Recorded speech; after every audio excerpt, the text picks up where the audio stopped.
हर चीज यहाँ जानी पहचानी है। हर सामान ऐसा है जिसका पहले कभी आपने इस्तेमाल जरूर किया होगा, लेकिन रोजमर्रा के इस्तेमाल वाली उसी चीज की बदली हुई सूरत चौंका देती है।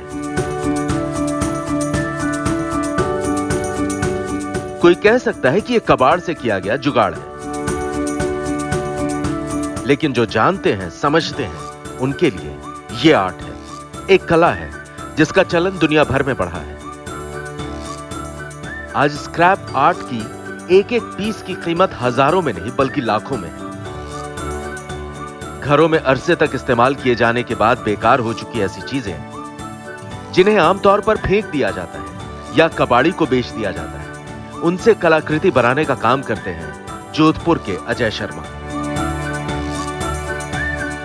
मेरी हैंडीक्राफ्ट की शुरुआत तकरीबन 8 साल पहले हुई, और जब हमने शुरू किया हैंडीक्राफ्ट तो तब भी हमने जो स्टार्ट किया था वो हमने पुरानी बेकार पड़ी चीज़ों से शुरुआत की थी।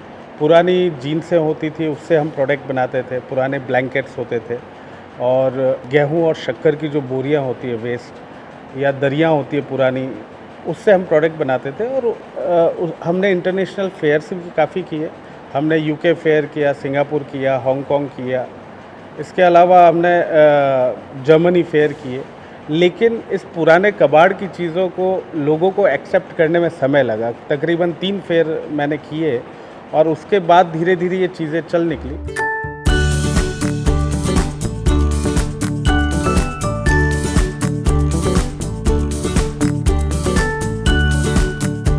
तो हमने धीरे धीरे इसको रिवाइव किया कि इसमें और चीज़ें क्या ऐड ऑन कर सकें।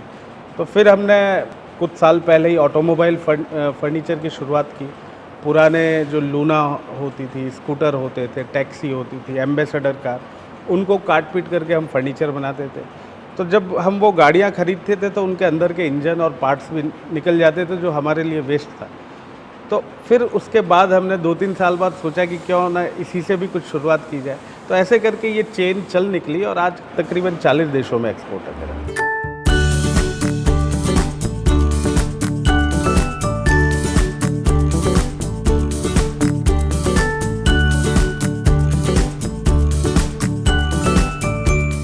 बहुत अच्छा चल निकला सर काम। फिर हमने ऐड ऑन करते गए और प्रोडक्ट्स बनते गए। तकरीबन 10,000 तरह के प्रोडक्ट डिज़ाइन कर चुका हूँ मैं रिसाइकल्स के। और रिसाइकिल में आप देखिए कितनी तरह की चीज़ें होती है। इंजन शाफ्ट होते हैं, मोटरसाइकिल के शॉकर होते हैं, चेन होती है, और बेरिंग्स होते हैं, इंजन शाफ्ट, क्लच प्लेट्स, कई तरह की चीज़ें होती है। उनको हम मिक्स करके जोड़ के, क्योंकि एज अ हैंडीक्राफ्ट डिज़ाइनर मैं काम भी कर चुका हूँ, मुझे लगता है कि मैं इनको आराम से डिज़ाइन कर सकता हूँ।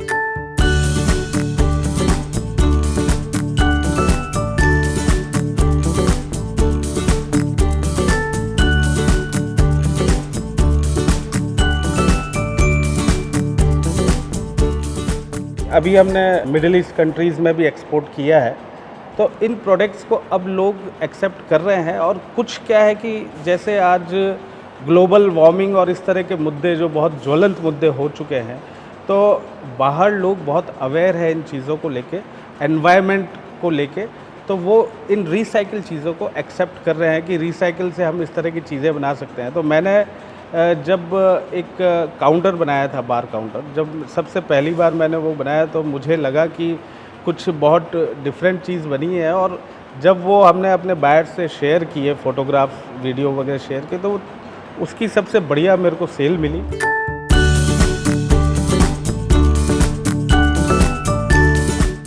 अजय हर कलाकृति को खुद डिजाइन करते हैं और खुद ही बनाते हैं। अब तक कबाड़ से हजारों ऐसी कलाकृतियां बना चुके हैं जिनको खूब सराहा गया और जिनकी अच्छी खासी कीमत भी मिली।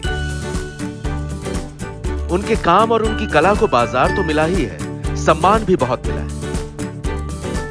वो लगातार कुछ अलग, कुछ अद्भुत करने की कोशिश में रहते हैं। एक अलग तरह की अनुभूति होती है, एक अलग तरह की फीलिंग आती है कि मैं एक बिल्कुल लीक से हट के काम कर रहा हूँ, जो आज एनवायरनमेंट सेफ्टी के लिए कहीं ना कहीं एक भूमिका अदा कर रहा है। और मैं एक बिल्कुल लीक से हट के काम कर रहा हूँ। कई अवार्ड्स मिले हैं और हमारी इस चीज़ को रिकॉग्नाइज़ किया गया, अलग अलग संस्थाओं से किया गया, सरकार द्वारा रिकग्नाइज किया गया और राज्य स्तर पे नेशनल लेवल पे काफ़ी अवार्ड भी मिला है। एशिया बुक ऑफ रिकॉर्ड्स हमको मिला है, इंडिया बुक ऑफ रिकॉर्ड्स मिला है और अभी हम एक चीज़ और बना रहे हैं स्क्रैप से जो गिनीज बुक में सम्मिलित होने जा रही है बहुत जल्द। राजस्थान और खास तौर पर जोधपुर में विदेशी सैलानियों का जमावड़ा रहता है, तो अजय शर्मा की कला के कद्रदान भी हैं और प्रमुख खरीदार भी। इसलिए कोरोना काल में सैलानियों के नहीं आने से उनके काम पर असर पड़ा। इस दौरान यूरोप के बाजार में भी खरीदार घटे,